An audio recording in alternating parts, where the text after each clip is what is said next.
Je suis actuellement au siège mondial de DJI à Shenzhen en Chine et regardez, j'ai devant moi le premier vélo électrique de DJI avec ici un moteur DJI. C'est l'un des moteurs électriques les plus puissants au monde. C'est hallucinant, j'ai pu le tester. Je vous amène avec moi, vous allez halluciner.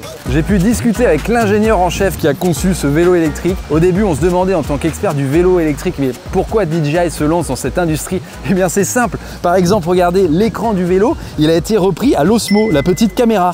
C'est pareil pour les moteurs en fait. Les drones ont des moteurs électriques. Et bien ici, c'est quasiment la même technologie. La batterie qui est intégrée, qui est énorme, 800 Wh pour la plus grosse. Bah pareil, en fait, c'est des technologies qu'on retrouve déjà dans les drones. Pour eux, c'était très simple. Derrière l'écran, il y a bien sûr une application mobile avec un algorithme, puisqu'il y a des capteurs, accéléromètres, etc., qui détectent la pente par exemple et qui ajustent la puissance du moteur. Et bien ça, par exemple, on l'a sur les stabilisateurs. Mais par contre, il y a un domaine dans lequel DJI n'était pas vraiment expert, c'est les vitesses intégrées au moteur, les réducteurs par exemple. Et bien là, ils ont dû aller embaucher des personnes chez les constructeurs automobiles chinois qui sont venus les aider là-dessus. Et comme je vous disais, je suis à Shenzhen devant les locaux de DJI, c'est hallucinant. On a fait un tour à l'intérieur. Vous savez, ils ont été conçus par les architectes qui ont fait l'Apple Campus à Cupertino. Et bien ici, c'est la même chose, c'est vraiment, mais c'est fou. Et justement, les ingénieurs qui ont travaillé sur le vélo nous ont invités à tester ce vélo électrique dans leur salle de test où ils testent les conditions les plus extrêmes pour voir si le moteur est vraiment assez puissant et pour voir si le pédalage est naturel. Vous allez voir, c'est vraiment ouf. Ça y est, je suis dans la salle de test des VTT de DJI et regardez-moi ça, c'est impressionnant. Il y a des pentes à plus de 30%, il y a des branches, il y a des cailloux. Bref, c'est un truc de ouf avec de la terre et je vais pouvoir tester les capacités de ce vélo hors norme puisqu'il y a un couple de 120 Nm. À titre de comparaison, c'est 2 à 3 fois plus puissant qu'un vélo électrique traditionnel qu'on pourrait trouver en ville par exemple. Clairement, avec ça, on monte aux arbres. Allez, on va tester ce vélo et je vais vous donner mes sensations en temps réel. À tout à l'heure. On commence cette belle montée. Oh là là là là, ça passe tout seul, c'est incroyable.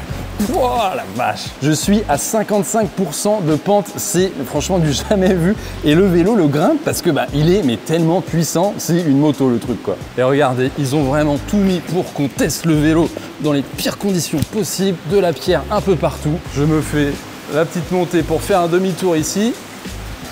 Regardez-moi ça, franchement c'est confort, les pneus sont énormes. Pas besoin de trop les gonfler. On sent que le moteur est vraiment très puissant.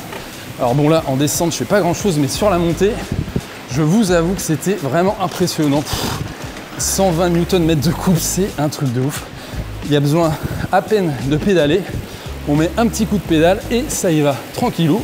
Et ce qui est fabuleux, c'est que j'aurais jamais pu faire ça avec un vélo musculaire. Du coup, ça permet d'aller à des endroits, franchement, mais là, je sais même pas à quoi ça ressemble dans une forêt cet endroit. C'est magique, quoi. Il y a personne qui y va, c'est bluffant. Et là, regardez, je suis arrêté dans la pente. Je ne retiens le vélo qu'avec ses doigts puisqu'il y a un auto-hold comme sur les voitures. Quand vous êtes dans une pente, eh bien, le vélo freine tout seul. Le moteur est bloqué. J'ai même pas besoin de freiner. Comme un frein à main automatique sur une voiture. Bon, un petit débrief s'impose quand même, c'est impressionnant. C'est limite trop simple, mais en fait, c'est ultra kiffant puisqu'on peut monter des pentes, mais clairement, personne, ou alors peut-être des sportifs de très haut niveau peuvent monter des pentes à 55% avec des pierres, avec des branches, c'est un truc de ouf. C'est vraiment fun et ça permet de rendre le VTT accessible à tous. Et si on veut, on peut passer en mode auto ou même en mode éco, ça réduit un peu l'assistance. Et ce qui est vraiment cool, c'est que le mode auto, par exemple, va gérer le degré d'intensité du moteur selon l'inclinaison de la pente et la force que vous mettez dans les pédales. Pour l'instant, je suis conquis.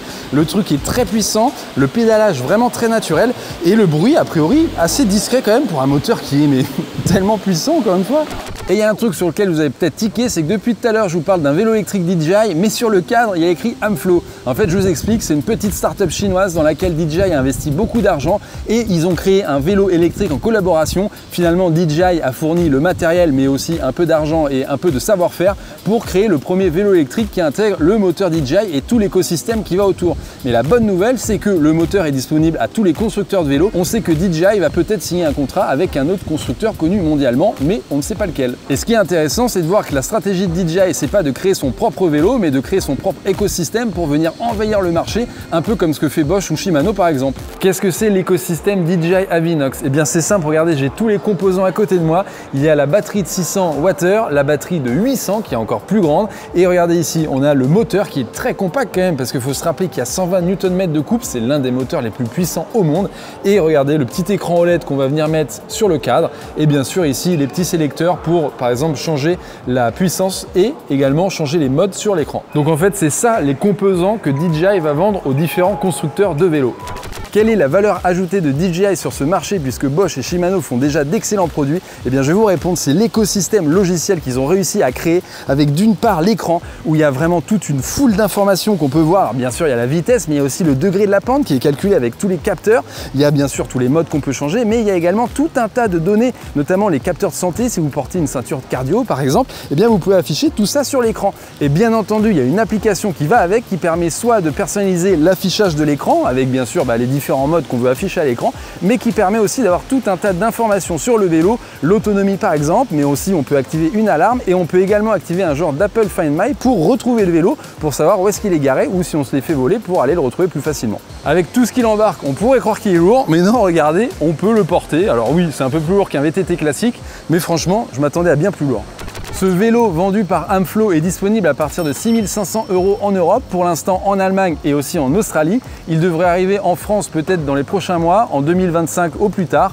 Et en tout cas, cette technologie DJI Avinox pourra équiper d'autres vélos électriques qui pourront bien sûr être moins chers puisque 6 500 € c'est quand même un gros billet. Mais les VTT électriques c'est vraiment très cher, surtout là en carbone et très bien équipé. Mais on espère qu'il y aura des marques qui travailleront sur des versions plus abordables et je pense que c'est sûr, il faudra juste être un peu patient. Alors qu'est-ce qu'il faut penser de ce nouveau système de DJI Avinox? Franchement, je suis bluffé parce que comme je vous disais, logiciellement, mais ils sont au top, ils savent faire. Ça fait 10 ans qu'ils font des drones avec des logiciels vraiment au poil. Bien sûr, le moteur, on pouvait les attendre un peu en se disant est-ce que ça va être naturel, est-ce que ça va être puissant, est-ce que ça va être fluide? Oui, je vous le dis tout de suite, c'était fluide, puissant et naturel comme pédalage, j'ai adoré. Donc clairement, le produit, il est vraiment très bon et j'ai hâte de le voir dans d'autres vélos électriques et de le voir rouler en France. Franchement, j'ai été bluffé par l'expérience. Voilà, j'espère que cette vidéo vous aura plu. N'hésitez pas à nous suivre sur tous nos réseaux sociaux et notamment Twitch sur lequel on parle tech tous les matins. Quant à moi, je vous dis à la prochaine pour une future vidéo. Salut!